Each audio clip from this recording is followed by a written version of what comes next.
క్రీస్తునందు ప్రియమైన సజీవాహిని శ్రోతలందరికీ మన ప్రభువును రక్షకుడైన యేసు క్రీస్తు నామంలో శుభములు తెలియజేస్తున్నాను. అనుదిన వాహినిలో ఎడతెగక చేసే ప్రార్థన అనే ఒక అంశాన్ని అధ్యయనం చేద్దాం.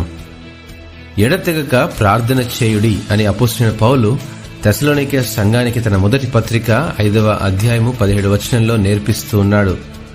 ఈ మాటను చదువుతున్నప్పుడు నాకు ఆశ్చర్యం కలిగింది. ఎడతెగక అంటే ఎల్లప్పుడూ లేదా ప్రతి నిమిషం ప్రార్థన చేయాలనా? అయితే ఇది ఎలా సాధ్యం? ఎవరైనా అలా చేయగలరా?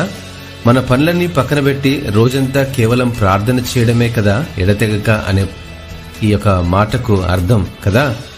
రోజువారీ పని చేసుకోవాలి, ఇంట్లో ఎన్నో పనులు ఉంటాయి, కుటుంబాన్ని పోషించడానికి ఏదో ఒక పని, ఉద్యోగానికి వెళ్ళాలి లేదా చదువు, వ్యాపారం వంటి పనుల ఒత్తిడిలో నిమిషం తీరిక లేక పరిస్థితిలో కాస్త సమయం దేవునికి కేటాయించి కాసేపు ప్రార్థన చేసుకుని తృప్తిపడే మన ఈ జీవన ప్రస్థానంలో ఎడతెగక ప్రార్థన చేయడం అసాధ్యమే.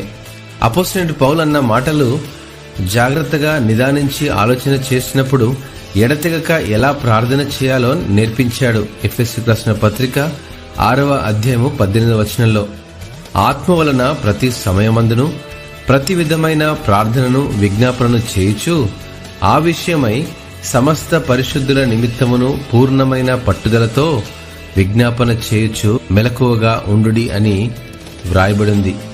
శారీరకంగా జీవించాలంటే మన శరీరానికి శ్వాస ఎంతైనా అవసరం. కొన్నిసార్లు మనం శ్వాసను తీసుకుంటున్నాము అనే విషయం తెలియకుండానే తీసుకుంటూ ఉంటాము. అదేవిధంగా ఆత్మీయ జీవితానికి ప్రార్థన శ్వాస వంటిది. ఎల్లప్పుడూ అంటే అన్ని విషయాల్లో ఎడతెగక ప్రార్థన చేయడం ద్వారా ఆత్మీయ జీవితం ఎదుగుతూ అభివృద్ధి చెందుతుందని, ఇది కేవలం పరిశుద్ధాత్మ ద్వారానే సాధ్యమని మీకు జ్ఞాపకం చేస్తున్నాను. వ్యక్తిగత ప్రార్థన అనుభవం లేకుండా మనల్ని గురించి ప్రార్థించమని ఇతరులకు చెప్పే వాళ్ళు మనలో అనేకులు ఉన్నారు. ప్రార్థనకు కొంత సమయం కేటాయించాలి.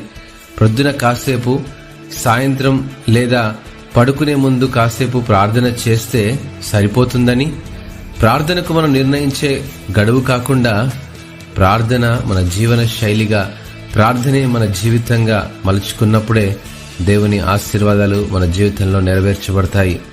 ప్రార్థన అంటే దేవునితో సంభాషించడం. మనం నిలుచున్నా, కూర్చున్నా, నడుస్తున్నా, సమయమందు అసమయమందు విశ్వాసంతో ఎడతెగక ప్రార్థించే అలవాటు చేసుకోవడం ఎంతైనా అవసరం, అనివార్యం మరియు ధన్యకరమని మరొకసారి మీకు జ్ఞాపకం చేస్తూ ఉన్నాను. దేవుడు మిమ్మల్ని ఆశీర్వదించునుగాక. ఆమెన్.